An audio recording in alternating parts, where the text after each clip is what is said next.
श्रीमद कुंज विहारणे नमः। श्री स्वामी हरिदास विजय तीर्थराम, श्री युगल सरकार, सदगुरुदेव और आप सब रसिक भक्त वृंदों के श्री चरणों में दास का साष्टांग दंडवत प्रणाम। आज श्रीमद भागवत महापुराण के दशम स्कंद के अंतर्गत 56वां अध्याय स्यमंतक मणि की कथा, जाम्बवती और सत्यभामा के साथ श्री कृष्ण का विवाह। श्री सुखदेव जी कहते हैं, परीक्षित, सत्राजित ने श्री कृष्ण को झूठा कलंक लगाया था। फिर उस अपराध का मार्जन करने के लिए उसने स्वयं स्यमंतक मणि सहित अपनी कन्या सत्यभामा भगवान श्री कृष्ण को सौंप दी। राजा परीक्षित ने पूछा, भगवान, सत्राजित ने भगवान श्री कृष्ण का क्या अपराध किया था?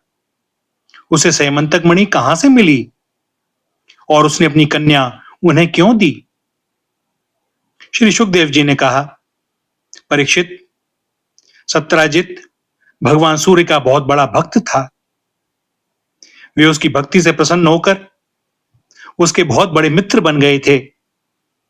सूर्य भगवान ने ही प्रसन्न होकर बड़े प्रेम से उसे स्यमंतक मणि दी थी। सत्राजित उस मणि को गले में धारण कर ऐसा चमकने लगा मानो स्वयं सूर्य ही हो। परीक्षित, जब सत्राजित द्वारका में आया तब अत्यंत तेजस्विता के कारण लोग उसे पहचान न सके।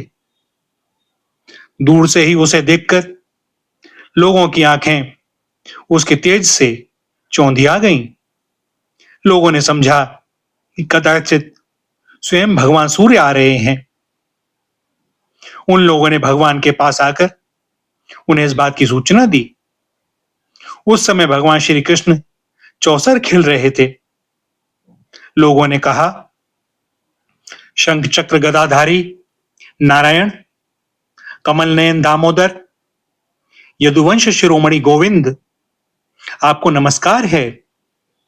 जगदीश्वर, देखिए, अपनी चमकीली किरणों से लोगों के नेत्रों को चौंधियाते हुए प्रचंड रश्मि भगवान सूर्य आपका दर्शन करने आ रहे हैं। प्रभो, सभी श्रेष्ठ देवता त्रिलोकी में आपकी प्राप्ति का मार्ग ढूंढते रहते हैं, किंतु उसे पाते नहीं। आज आपको यदुवंश में छिपा हुआ जानकर स्वयं सूर्य नारायण आपका दर्शन करने आ रहे हैं। श्री सुखदेव जी कहते हैं, परीक्षित, अनजान पुरुषों की यह बात सुनकर कमल नयन भगवान श्री कृष्ण हंसने लगे। उन्होंने कहा, अरे, ये सूर्यदेव नहीं है, यह तो सत्राजित है जो मणि के कारण इतना चमक रहा है। इसके बाद सत्राजित अपने समृद्ध घर में चला आया। घर पर उसके शुभागमन के उपलक्ष्य में मंगल उत्सव मनाया जा रहा था। उसने ब्राह्मणों के द्वारा स्यमंतक मणि को एक देव मंदिर में स्थापित करा दिया। परीक्षित, वह मणि प्रतिदिन 8 भार सोना दिया करती थी। भैया भार के विषय में बतावें, 4 धान की एक गुंजा, 5 गुंजा का एक पण, 8 पण का एक धरण, 8 धरण का एक कर्ष, 4 कर्ष का एक पल, 100 पल की एक तुला और 20 तुला का एक भार कहलाता है।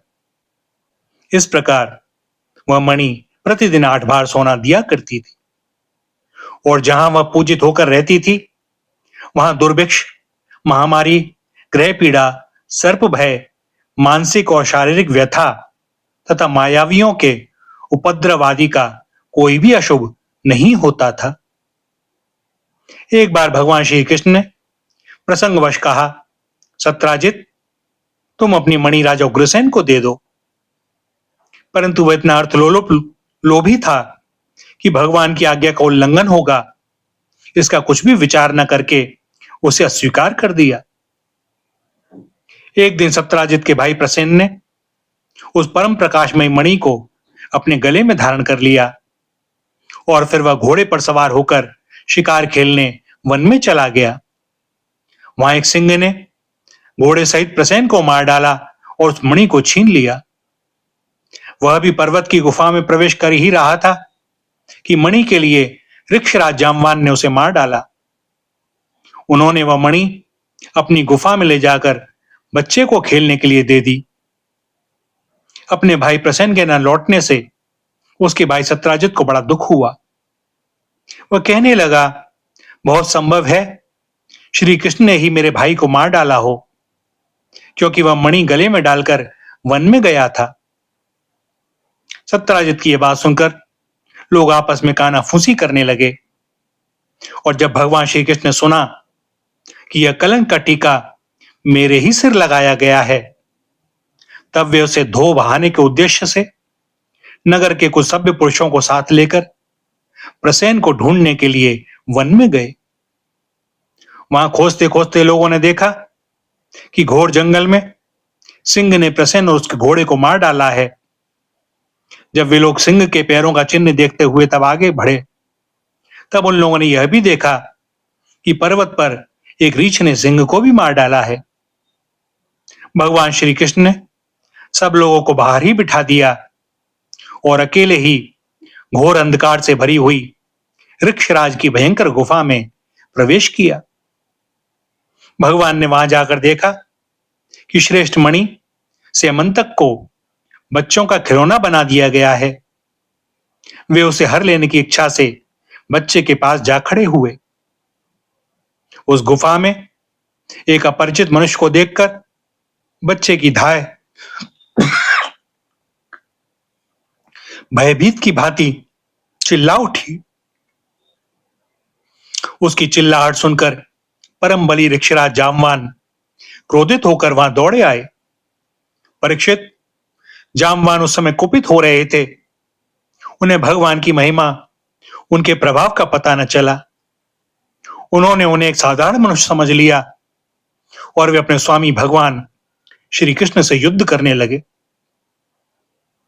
जिस प्रकार मांस के लिए दो बाज आपस में लड़ते हैं, वैसे ही विजयाभिलाषी भगवान श्री कृष्ण और जामवान आपस में घमासान युद्ध करने लगे। पहले तो उन्होंने अस्त्र शस्त्रों का प्रहार किया, फिर शिलाओं का। तत्पश्चात वे वृक्ष उखाड़कर एक दूसरे पर फेंकने लगे और अंत में उनमें बाहुयुद्ध होने लगा। परीक्षित, वज्र प्रहार के समान कठोर घूंसों से आपस में वे 28 दिन तक बिना विश्राम किए रात दिन लड़ते रहे। अंत में भगवान श्री कृष्ण के घूंसों की चोट से जामवान के शरीर की एक एक गांठ टूट फूट गई। उत्साह जाता रहा, शरीर पसीने से लथपथ हो गया। तब उन्होंने अत्यंत विस्मित, चकित होकर भगवान श्री कृष्ण से कहा, प्रभो, मैं जान गया आप ही समस्त प्राणियों के स्वामी, रक्षक, पुराण पुरुष भगवान विष्णु हैं। आप ही सबके प्राण, इंद्रिय बल, मनोबल और शरीर बल हैं। आप विश्व के रचयिता, ब्रह्मा आदि को भी बनाने वाले हैं। बनाए हुए पदार्थों में भी सत्ता रूप से आप ही विराजमान हैं।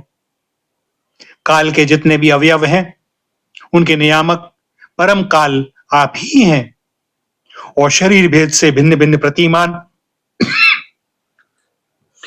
अंतरात्माओं के परमात्मा भी आप ही हैं। प्रभु, मुझे स्मरण है आपने अपने नेत्रों में तनिक सा क्रोध का भाव लेकर तिरछी दृष्टि से समुद्र की ओर देखा था। उस समय समुद्र के अंदर रहने वाले बड़े बड़े घड़ियाल और मगरमच्छ क्षुब्ध हो गए थे और समुद्र ने आपको मार्ग दे दिया था। तब आपने उस पर सेतु बांधकर सुंदर यश की स्थापना की तथा लंका का विध्वंस किया। आपके बाणों से कट कट कर राक्षसों के सिर पृथ्वी पर लौट रहे थे। अवश्य आप मेरे वे ही राम जी श्री कृष्ण के रूप में आए हैं।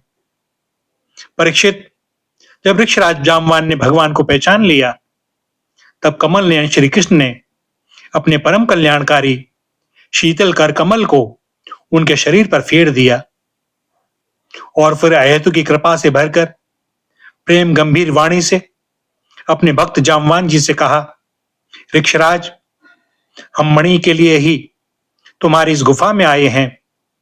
इस मणि के द्वारा मैं अपने पर लगे झूठे कलंक को मिटाना चाहता हूं। भगवान के ऐसा कहने पर जामवान ने बड़े आनंद से उनकी पूजा करने के लिए अपनी कन्या कुमारी जामवती को मणि के साथ उनके चरणों में समर्पित कर दिया। भगवान श्री कृष्ण जिन लोगों को गुफा के बाहर छोड़ गए थे, उन्होंने 12 दिन तक उनकी प्रतीक्षा की, परंतु जब उन्होंने देखा कि अब तक वे गुफा में से नहीं निकले, तब वे अत्यंत दुखी होकर द्वारका को लौट गए। वहां जब माता देवकी, रुक्मिणी, वसुदेव जी तथा अन्य संबंधियों और कुटुंबियों को यह मालूम हुआ कि श्री कृष्ण गुफा में से नहीं निकले, तब उन्हें बड़ा शोक हुआ। सभी द्वारकावासी अत्यंत दुखित होकर सत्यराजित को भला बुरा कहने लगे और भगवान श्री कृष्ण की प्राप्ति के लिए महामाया दुर्गा देवी की शरण में गए, उनकी उपासना करने लगे। उनकी उपासना से दुर्गा देवी प्रसन्न हुई और उन्होंने आशीर्वाद दिया। उसी समय उनके बीच में मणि और अपनी नववधू जाम्बवती के साथ सफल मनोरथ होकर श्री कृष्ण सबको प्रसन्न करते हुए प्रकट हो गए। सभी द्वारकावासी भगवान श्री कृष्ण को पत्नी के साथ और गले में मणि धारण किए हुए देखकर परमानंद में मग्न हो गए, मानो कोई मरकर लौट आया हो। तदंतर भगवान ने सत्यराजित को राजसभा में महाराज उग्रसेन के पास बुलवाया और जिस प्रकार मणि प्राप्त हुई थी, वह सब कथा सुनाकर उन्होंने वह मणि सत्यराजित को सौंप दी। सत्यराजित अत्यंत लज्जित हो गया। मणि तो उसने ले ली, परंतु उसका मुंह नीचे की ओर लटक गया। अपने अपराध पर उसे बड़ा पश्चाताप हो रहा था। किसी प्रकार वह अपने घर पहुंचा। उसके मन की आंखों के सामने निरंतर उसका अपराध नाचता रहता। बलवान के साथ विरोध करने के कारण वह भयभीत भी हो गया था। अब वह यही विचार करता रहता कि मैं अपने अपराध का मार्जन कैसे करूं, मुझ पर भगवान श्री कृष्ण कैसे प्रसन्न हो, मैं ऐसा कौन सा काम करूं जिससे मेरा कल्याण हो और लोग मुझे कोसे नहीं। सचमुच मैं अदूरदर्शी क्षुद्र हूं। धन के लोभ से मैं बड़ी मूर्खता का काम कर बैठा। अब मैं रमणियों में रत्न के समान अपनी कन्या सत्यभामा और वह स्यमंतक मणि दोनों ही श्री कृष्ण को दे दूं, यह उपाय बहुत अच्छा है।